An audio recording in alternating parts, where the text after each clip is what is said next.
Salut les amis, welcome. Il y a une très bonne nouvelle pour Volodymyr Zelensky qui vient de l'Estonie. L'Estonie a communiqué et parlé des obus, 1 million, que ce pays qui fait partie des pays baltes a retrouvé dans le marché européen et non européen. C'est juste cela que la Litanie, Estonie, je vais dire, la Estonie, Estonia a communiqué. C'est Hanno Pevkov. Hanno Pevkov, c'est qui?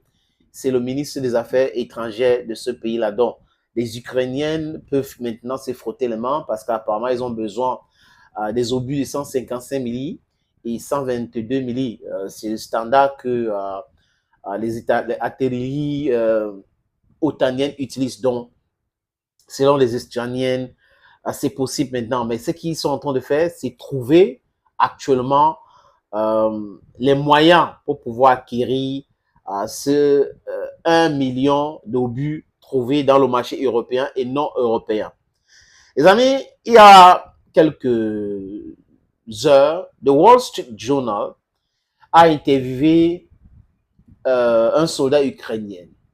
Et ce soldat ukrainien, il s'appelle Max Bad. C'est le nom de guerre qu'on lui a donné. Il explique comment il fait le tour des différents villes, villages, secteurs que les Russes avaient abandonnés.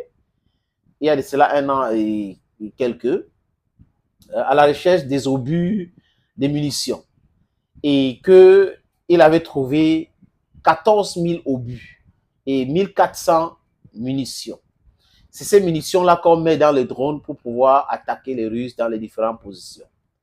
Et Max dit que actuellement, il ne trouve plus. Donc, du coup, il va devoir commencer à faire autre chose en tant que militaire. Et il n'est pas très à l'aise.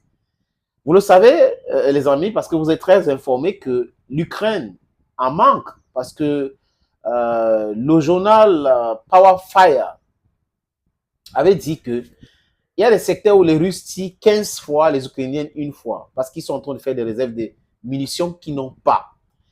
Et les journaux en Occident ont même dit qu'il y avait 6700 conteneurs d'obus que la Corée du Nord avait envoyés en Russie.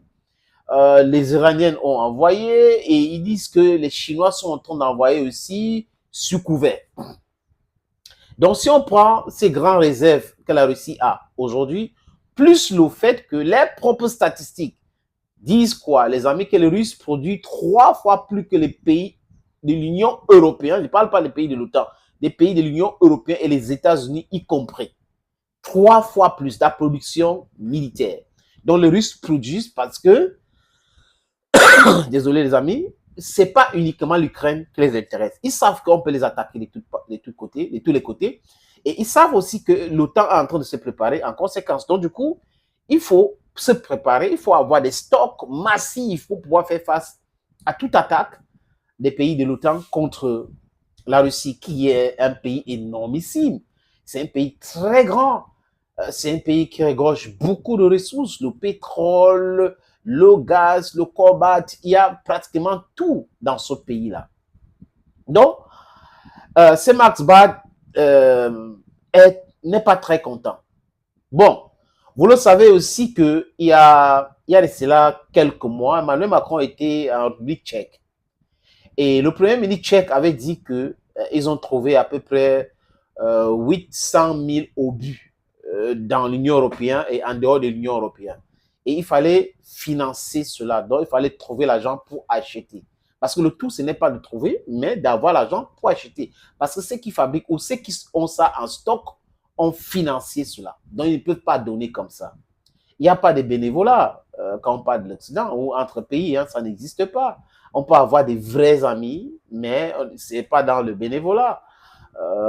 C'est pas la mère Thérèse, et même la mère Thérèse, elle devait prendre chez des gens pour venir donner chez les autres. Donc, c'est ce qu'il faut comprendre dans cette histoire. Les Estoniennes qui ont trouvé 1 million cherchent l'argent pour pouvoir acheter. Le pays est tellement petit, donc il faut que l'Union européenne contribue. Les Tchèques ont trouvé 800 000, il faut que l'Union européenne contribue, ou au moins des pays de l'OTAN contribuent pour pouvoir acheter cela. Donc, si on part sur les chiffres que Hanno Peskov de l'Estonie a donné. Et ce que les Tchèques avaient donné, ils ont fait la déclaration dans Radio Prague International et Peskov, c'est dans Post Times. Vous voyez donc qu'il y a 1 800 000 obus. Les Britanniques aussi sont en train de chercher de leur côté et on est en train d'avancer le chiffre de 2 500 000 obus. Donc, si l'Ukraine met la main sur cette quantité-là, l'Ukraine pourrait faire face en termes de firepower. Mais pour combien de temps? C'est ce qu'il faut comprendre dans cette histoire. Parce que quand on a trouvé 2 500 000 obus, pour trouver encore d'autres, il faut des financements. Et nous tous, nous savons que le mécanisme de financement est très difficile et très lourd.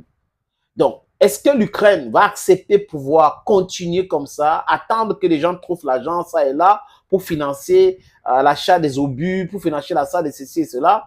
C'est la question que je me pose. Et tout le monde qui est digne de foi devrait se poser cette question-là. C'est une question importantissime, les amis. Les militaires ukrainiens sur le terrain disent quoi? Que le F-16 ne vont servir absolument à rien aujourd'hui. Parce que les Russes sont déjà prêts par tous les côtés pour pouvoir battre les F-16. Au niveau des Crimées, j'ai vu même de sniping. Ils font les entraînements du sniping au niveau de la Crimée. Ils ont même publié les images là sur RT. Tout le monde peut aller regarder. Et de l'autre côté, et l'armée ukrainienne avait dit que les soldats, les officiers ont dit que les Russes sont en train de tirer les missiles sans charge, qui n'explosent pas. Donc, ils sont en train de tester comment détruire ces F-16 et tous les autres là-dedans. Si les F-16 arrivent aujourd'hui, peut-être que si on essaie de faire voler quelques F-16, le même jour, les Russes vont détruire tout cela. Donc, ce n'est plus important. Et comme on est en train de perdre le temps avant d'envoyer certaines choses, ça sera plus important.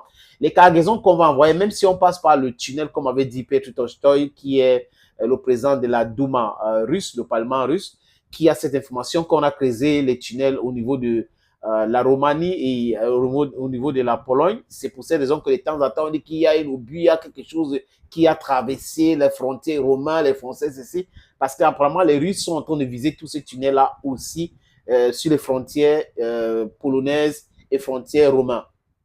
Donc, la Roumanie, de temps en temps, accuse et tout, écrit, mais rien ne peut être fait parce que le fait, c'est qu'on est en train de transporter les armes pour vouloir venir attaquer les Russes ou qui attaquent les Russes avec qui tue cet élément les Russes avec. Donc, vous voyez que les gens sont en train de parler d'achat des obus, d'autres sont en train de produire. Et les Ukrainiens attendent encore plus important. Ils ont même dit, malgré, si on a retrouvé 2 500 000 obus, on a trouvé, ce n'est pas dit acheter. Si on a trouvé, il faut trouver des moyens, comme je l'ai dit tout à l'heure, pour l'acheter, pour acquérir. Maintenant, ce qui est plus important pour les Ukrainiens, c'est l'aide américaine. Les Ukrainiens sont beaucoup plus maintenant sur les patriotes, la défense antiaérienne, parce qu'ils disent aujourd'hui qu'ils sont en coup de missiles.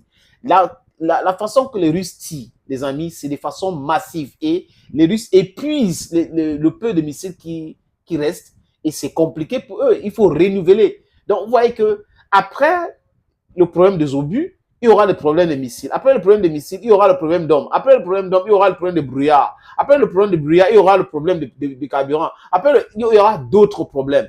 Est-ce qu'il n'est pas temps de régler ces problèmes de façon paisible? Quand je dis paisible, c'est à la guerre, je vais dire avec le dialogue. Je pense que tous ceux qui réfléchissent normalement devaient savoir que toute guerre se termine sur la table de négociation. C'est ce qu'ils n'ont pas voulu faire et c'est ce qu'ils vont faire aujourd'hui, mais au dépend des Ukrainiens qui ont certainement et qui vont perdre leur territoire. Thank you, friends. Thank you again for always being there. Thank you and bye-bye for now.